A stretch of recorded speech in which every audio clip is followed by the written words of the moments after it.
조선 공주록 몰아보기. 광해군, 인조, 소현세자의 딸들. 보쌈 문명을 훔치다의 주인공인 광해군의 유일한 딸, 박증원의 처. 박증원의 처는 보쌈 문명을 훔치다에서 권유리가 역할을 했는데 조선 제15대왕 광해군과 패귀인 윤씨의 딸로 광해군의 유일한 딸이자 서출자식으로 인조반정 후 박증원에게 시집을 갔습니다. 귀인 윤씨는 광해군의 간택 후궁으로 총애를 받아 유일한 서출 자식을 낳았으나 인조반정으로 처형되었는데 명문가 출신으로 아버지는 능성현령을 지낸 윤홍업이며 어머니는 창원 유씨 유필영의 딸입니다. 윤홍업의 할머니 조씨는 중종의 딸 효정옹주의 시누이이고 이모 강씨는 효정옹주의 맏며느리이며 동생 윤홍달은 윤두수의 조카인 윤안의 사위입니다. 광해군 9년인 1617년 후궁 간택에서 홍매의 딸과 함께 선발되어 수기에 봉작되었고 이듬해 소위로 품계가 올랐으며 이후 귀인으로 한 단계 더 승격되었습니다. 광해군 11년인 1619년 4월 8일 산시를 설치하란 기록이 있어 이때 임신한 것으로 보이는데 6월 23일에 옹주를 낳았으나 1623년 인조반정이 일어나면서 음행을 저질렀다는 이유로 군문 밖에서 사형에 처해졌습니다. 충파일월록에 따르면 김계시가 정몽필을 매우 사랑해 양아들로 삼았는데 귀인 윤씨를 중매해 정몽필과 음행하게 했다는 말이 있었다고 합니다. 박증원의 처는 광해군이 당시로서도 아주 늦은 나이인 44세에 얻은 늦둥이 딸이자 고명딸로 온 왕실의 사랑을 한몸에 받으며 어린 시절을 보냈습니다. 광해군은 폐세자의 후궁이 낳은 서손녀와 폐세자빈이 낳은 적손녀가 있었는데 적손녀는 일찍 죽고 서손녀는 뒷날 의성김씨 김문과에게 시집을 갑니다. 1623년 5살이었을 때 인조반정이 일어나 옹주 자기를 받지 못했는데 아버지는 폐위되어 귀양을 가고 어머니는 사형을 당해 외삼촌의 집에서 자랐습니다. 그 후 인조에게 재산을 받으며 지내다 1643년에 광해군의 3년상을 마치고 나서야 박증원과 혼인을 할 수 있었는데 나이가 25살이었고 인조는 신하들이 거듭 청하자 마지못해 지원을 한 것 같습니다. 그녀는 박증인과의 사이에서 이남 3녀를 낳았는데 처음 딸만 연이어 셋을 낳는 바람에 박증원이 첩을 들여 아들을 보았으며 광해군의 유일한 혈육이라 광해군의 재산은 옹주의 후손들이 주관했습니다. 1717년 민진후가 옹주의 후손들을 녹용해야 한다고 건의하자 숙종이 이를 허락했고 1664년 11월 1일에 사망했는데 묘비에는 10월 29일에 사망했다고 적혀 있으며 옹주가 사망한 뒤 박증원은 전주 이씨와 재혼했습니다. 박증원의 처를 모티프로 한 드라마 보쌈 운명을 훔치다. 광해군의 딸을 모티프로 해서 만들어진 MBN의 드라마 보쌈 운명을 훔치다에서는 권유리가 역할을 했는데 박증원의 처를 모티브로 한 캐릭터로 이름은 이수경이었습니다. 소희정이 귀인 윤씨 역을 맡아 연기했고 드라마에서는 광해군 제위 시절 이미 성인으로 화인옹주 수경이라는 이름으로 나오는데 권력투쟁의 한가운데서 양쪽 모두에게 죽어야만 하는 존재입니다. 수경은 궁에서 지내던 시절부터 이대업을 좋아했으나 이이첨과 광해군의 정치적 미략으로 그의 형과 혼약을 맺는데 설상가상 신혼 첫날 밤도 못 치르고 남편은 죽고 청산과부가 됩니다. 어려서부터 사내 아이들에게 결코 지는 법 없는 당찬 성격을 지닌 수경은 기품과 옹주의 위험이란 가식으로 자신을 감싼 채 살아가던 중 바울을 만나 차츰 자신을 찾아가기 시작합니다. 한편 어린 시절 이이첨의 모략으로 역모에 휘말려 멸문지화의 위기에 처했던 주인공 바울은 혼자만 탈출해 숭배와 과부와 마음이 통한 난군을 보쌈으로 이어주는 것으로 돈을 벌고 있었습니다. 어느 날 30양이라는 거금을 받는 조건으로 새로운 의뢰를 받아들이는데 이 일로 인생이 다시 송두리째 뒤바꿔 술에 취한 춘배가 보쌈해야 할 과부의 집을 잘못 알려주면서 엉뚱한 과부를 데려오고 만 것입니다. 하필 보쌈을 해도 광해군의 딸이자 대북의 수장 이이첨의 며느리 화인옹주 수경을 데려온 것으로 보쌈을 의뢰한 사내까지 사망하면서 일은 꼬여가는데 바우의 아들 차돌이 수경의 얼굴을 알아봅니다. 바우는 자신이 큰 실수를 저질렀음을 알고 며느리가 납치되자 이이첨의 집은 발칵 뒤집혀 조상공은 이 사실을 광해군에게 알리길 원하지만 이이첨은 가문의 명운이 달린 이번 사건을 조용히 해결하려 합니다. 처음엔 자신의 손에 멸문지화를 당한 자들의 소행이라고 생각했으나 최근에 빈번하게 일어나는 보쌈꾼의 소행이라는 것을 눈치채고 뒤를 쫓지만 광해가 옹주와 함께 입고하라는 명을 내립니다. 반나절의 시간밖에 남지 않자 이이첨은 극단적 선택을 하는데 멀쩡히 살아있는 며느리의 장례를 치러 위험을 무릅쓰고 옹주를 집으로 돌려보내 주려 했던 바우는 죽은 사람이 된 화인옹주를 다시 데려오게 됩니다. 이미 며느리의 장례를 치룬 이이첨은 사람들을 시켜 수경을 찾으면 죽이라고 하고 광해군은 수하들을 시켜 이이첨을 미행하다 이이첨이 수경을 죽이면 그 증거를 갖고 오라고 합니다.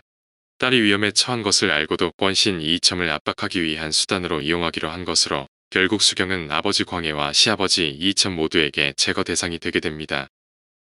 광해군은 이이첨을 압박하기 위해 수경묘의 이장을 결정하고 이를 김자점을 통해 이이첨에게 통보하는데 불안해진 이이첨은 광해군 사람들에 대한 감시를 강화하고 수경을 찾기에 더욱 골몰합니다. 파란만장한 인생을 산 효명옹주. 효명옹주는 인조의 고명딸로 귀인 조씨의 장녀이며 동복 남동생으로 숭선군과 낙선군이 있는데 어려서 부모의 무한한 사랑을 받았으나 효명옹주로 산 시간보다 김세령의 처로 산 시간이 더 많은 인물입니다. 11살 때 효명이란 자코를 받고 정식으로 옹주가 되었지만 15살 때 폐서인이 된 후 복권되지 못했기 때문에 겨우 4년만 효명옹주였고 나머지 49년은 김세령의 처로 살은 것입니다. 인조 15년인 1637년의 당시 궁인이었던 조씨가 옹주를 낳았는데 병자호란 직후에 침통한 분위기에서 늦둥이 고명딸의 탄생은 인조의 유일한 기쁨이라 인조와 귀인 조씨는 무병장수를 바라며 온갖 비방을 동원했습니다. 인조는 이미 정비인 이녀랑후와의 사이에서 낳은 넷째, 다섯째, 여섯째 아들을 각각 6살, 한 달, 사흘 만에 잃은 경험이 있어 귀하게 태어난 딸을 위해 비방까지 썼다고 봐야 할 것입니다. 우선 옹주의 베네쩌고리는 흰색 옷감으로 만들었지만 목 주변의 옷깃은 붉은색으로 물들였는데 붉은색을 물들인 이유는 재앙을 불러오는 온갖 악귀들을 물리치기 위해서였습니다. 비단으로 만든 족두리도 준비했고 이 족두리 안쪽에는 진한 붉은색의 주사를 발랐는데 족두리는 성년이 되어야 쓸 수 있었지만 효명옹주가 태어나자마자 족두리를 준비했던 것입니다. 또한 수레바퀴의 축에 쓰이는 나무 조각, 주목의 껍질, 벼락 맞은 나무 등을 준비했는데 이런 물건은 대부분 옹주의 유모인 개옥이 수집했다고 합니다. 수레바퀴 축에 쓰이는 나무는 단단하고 질겨서 그런 나무처럼 단단하고 질기게 오래오래 살라는 소망이 담긴 것이며 붉은색의 주목 껍질에는 악귀를 몰아내는 마력이 있다고 믿었습니다. 옹주의 손톱과 발톱도 그냥 버리지 않고 소중하게 모아두었다. 무병장수를 기원하는 부적으로 잘 싸서 보관했는데 이것이 습관이 되어 다 자라서도 효명옹주는 손톱과 발톱을 깎아 부적에 싸서 보관했다고 합니다. 이렇듯 아버지의 사랑을 독차지하며 부족함 없이 자란 옹주는 당돌한 성격이 되어 고래 잔치가 벌어졌을 때 이보고빠 임평대군의 아내인 복천 부부인 오씨와 누가 윗자리에 앉을 것인가를 두고 다툼을 벌였습니다. 오씨는 자급으로는 내가 옹주보다 아래이지만 혈통으로서는 내가 옹주보다 먼저라고 주장했으며 효명옹주는 부왕이 계시니 내가 먼저라고 주장한 것으로 엄밀히 말해 둘 다 틀린 말은 아닙니다. 인조가 살아있든 죽었든 옹주의 품계는 무계이고 부부인은 정일품이지만 오씨의 남편 임평대군이 효명옹주보다 15살이나 많은 이보고빠인데다 왕비소생의 적통대군이고 오씨는 효명옹주에게 손이 올케가 됩니다. 각자 왕실의 법도와 집안의 예법에 따라 자신이 위라 주장한 것인데 모두 일리가 있었기에 주변 사람들도 누구 편을 들어주도 애매한 상황이라 일이 수습되지 않고 커져 인조에게도 알려졌습니다. 이때 인조는 딸 효명옹주의 편을 들어 딸이 며느리보다 윗자리에 앉도록 했다는데 이때 다툼의 상대가 복천 부부인 오씨가 아니라 첫째 올케인 미네빈 강씨였다는 판본도 있지만 신빙성은 없습니다. 세자빈이면 왕이 아니라 선왕도 옹주의 편을 못 들어주었을 것이고 효명옹주가 아무리 오만했어도 세자빈에게 덤볐을 가능성은 없으며 실제로 세자빈의 앞에서 옹주들은 곡주하여 아랫자리에 앉아야 했습니다. 이 일 이후로 효명옹주와 임평대군 부부는 감정의 골이 더욱 깊어졌고 옹주의 혼례 때 임평대군은 저주의 뜻이 담긴 베개를 들여보내기도 했다고 합니다.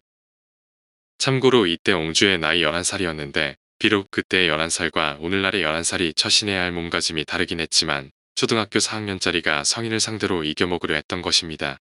11살이 되던 1647년에 효명옹주에 봉해졌고 같은 해 인조는 신랑감을 간택하는데 조기인은 권신 김자점의 손자와 혼인시키려고 김세령의 사주팔자를 조작했고 그 결과 김세령은 옹주의 부마로 선발되었습니다. 정태화의 아들과 홍중보의 아들에게 사주팔자와 궁합이 밀렸다는데 정태화는 나중에 다른 아들을 효종의 딸 숙정공주에게 장가보내 결국 왕과 사돈이 되어 어찌 보면 혈통으론 훨씬 더 좋은 며느리를 맞이했습니다. 두 가문 입장에선 천운이 희비를 갈라놓았던 셈인데 효명옹주의 혼인에 쓰인 옷과 물건은 무척 호화로웠고 혼인 후에도 2년간 궁에서 살았으며 여전히 궁중에서 인조의 편애를 받으며 지냈습니다. 옹주의 남편 김세령은 무난 인사 때에나 궁궐에 들어올 수 있었으며 입궁했다고 해도 궁중에서 잘 수 없어 결혼했어도 독소 공방이나 마찬가지였는데 결혼 2년쯤 후인 1649년 4월 21일에야 출합했습니다.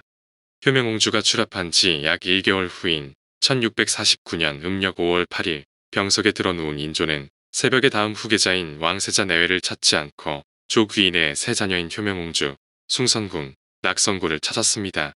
인조는 왕세자 앞에서 3명의 이복 동생들을 벌하지 말고 죽는 순간까지 친형제처럼 사이좋게 지내고 도와주라는 유언을 남기고 승하했는데 인조의 승하는 효명옹주와 조귀인 모녀에게 사형 선고나 다름없었습니다.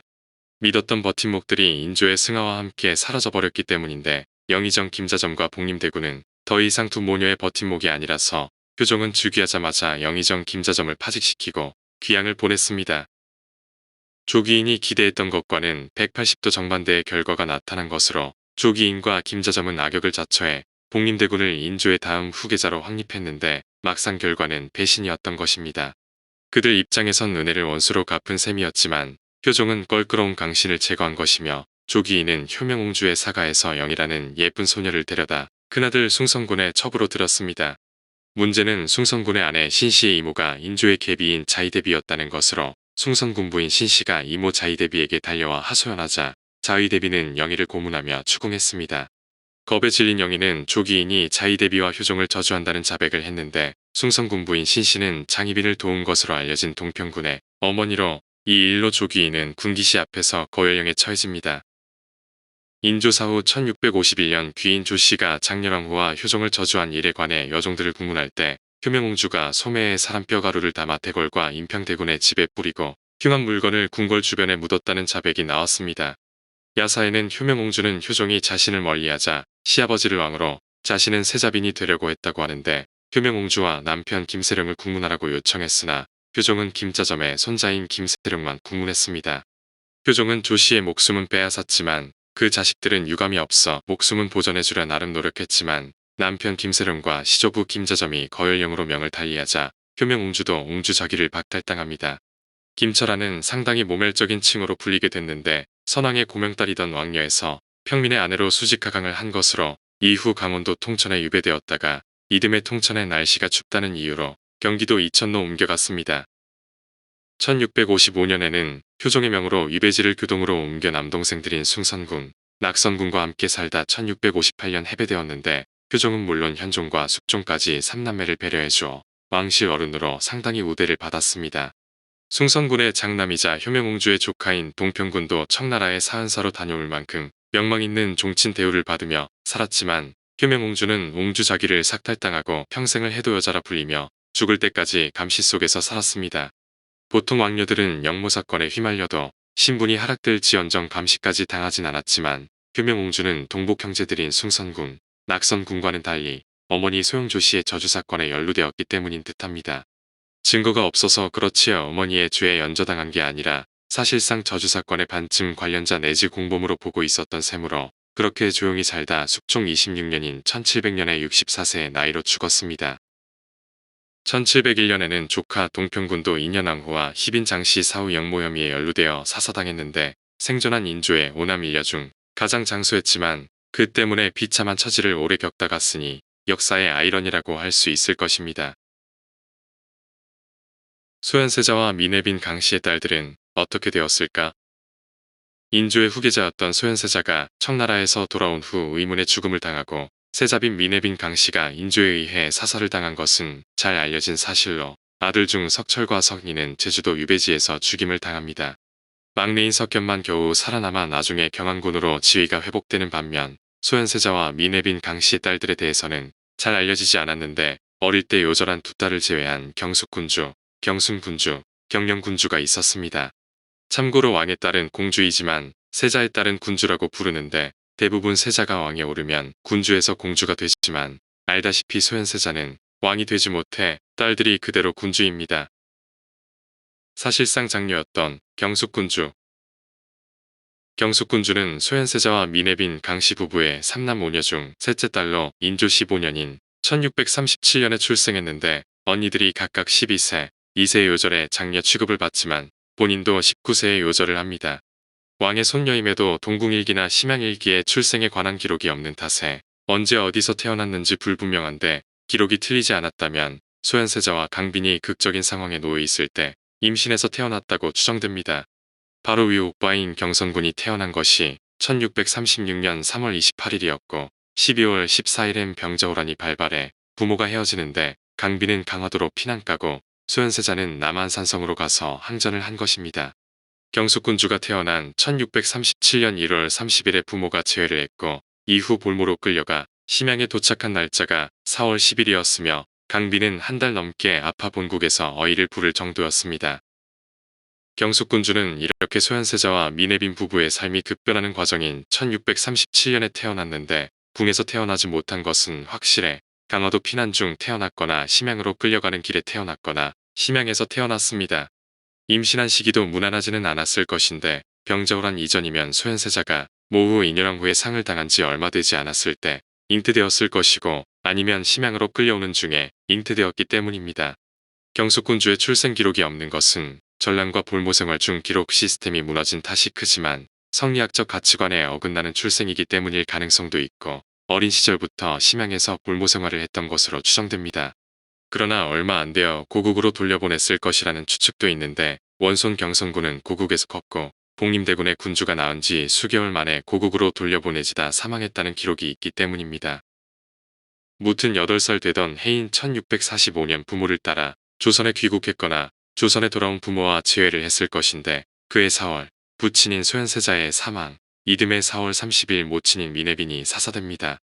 그 후 동생 경순군주, 경영군주와 함께 향교동에 머무는데 부친이 사망하지 않았다면 왕실예법에 따라 바로 왕녀로 책봉되고 혼인을 했을 것이지만 효종이 즉위한 1년 후인 1650년 능성구시 봉장과 혼인을 합니다. 이는 효종의 의도가 강하게 작용했는데 당시 청나라의 실권자인 아이신기호로 도르곤이 조선의 왕녀와 혼인하겠다고 요구하자 효종은 조선의 왕녀들은 너무 어리거나 이미 혼인에 곤란하다라고 거짓말을 했습니다. 그래서 서둘러 능산부의 구봉장과 혼인을 치른 것으로 경숙군주뿐 아니라 그녀의 사촌인 효종의 딸 수간공주도 서둘러 결혼을 시켰는데 슬하에 외아들을 두었고 군주는 1655년 11월에 19세의 나이로 요절했습니다. 능성부의도 그 다음 해에 사망해 생전에 부부가 자기를 받은 것이 아니므로 앞에 증을 붙여 표기하며 경기도 군포시 도마교동 131-29에 경숙군주 구봉장의 합장묘가 있습니다. 한편 경기도 군포시 대야동의 경숙군주와 관련된 얘기가 전해져 내려오는데 군포시 사편찬위원회가 2008년 대야동 마을지에 실은 내용을 소개하면 다음과 같습니다. 군포시 도마교동 능성구시 집안의 전하는 주인 따라 죽은 고양이 이야기. 소현세자의 딸인 경숙군주는 어려서 아버지와 어머니를 모두 여의고 15세 되는 해에 능성구시 집안의 구봉장과 혼인하게 되었다. 그녀는 시집을 오면서 자신이 궁에서 기르던 고양이 한 마리를 데리고 왔다. 처음에는 고양이를 데려오지 않으려 했지만 그 고양이가 먼저 군주의 가마에 타서 내리지 않았기에 어쩔 수 없이 시댁으로 데리고 와서 같이 살았다. 그러나 경숙군주는 아들 하나를 낳고 19세에 요절하고 말았다. 그날부터 고양이도 먹이를 전혀 먹지 않다가 결국 9일 만에 굶어 죽었다. 이를 본 사람들은 주인을 따라 굶어 죽은 고양이를 가엾게 여겨 경숙군주의 묘 밑에 고양이를 묻어주었고 해마다 시제를 올릴 때 고양이 무덤에도 헌주를 했다고 한다. 이 풍습은 1960년대까지도 이어졌다고 한다. 19세에 청산과부가 되어 비난하게 산 경순군주. 경순군주는 소현세자, 미네빈 강씨 부부의 셋째 딸이며 전체 자녀 3남 5녀 중에서는 7번째 자식인데 인조 21년인 1643년에 청나라 심양에서 태어났으며 2살이던 1645년에 부모와 함께 조선으로 귀국합니다. 그러나 그해 4월에 부친인 소현세자가 사망하고 이듬해 4월 30일에는 모친인 세자빈 강씨가 사사되면서 자매들인 경숙군주, 경영군주와 함께 향교동에 머물게 됩니다. 효종 10년인 1659년에 경순군주에 봉해지고 동갑내기인 변광보와 혼인하지만 1661년에 남편이 사망해 19세의 젊은 나이에 과부가 되는데 집안의 가세가 많이 기울었는지 남편 장례를 치를 돈이 없어 어려움을 겪습니다.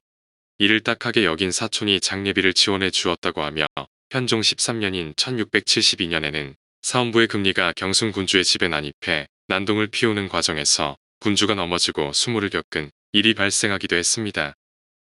숙종 23년인 1697년에 향년 55세를 일기로 생을 마쳐 소현세자의 자녀들 중에서 가장 장수를 했지만 청산과부로 살았고 경기도 여주시 금사면 장흥리에 경순군주 병광부 합장묘가 있으며 후손은 없었습니다. 그나마 평탄한 삶을 산 경령군주. 경령군주는 인조 20년인 1642년에 청나라 심양에서 태어난 소현세자의 넷째 딸로 어머니는 미내빈 강씨로 숙종 8년인 1682년에 향년 41세로 사망했습니다.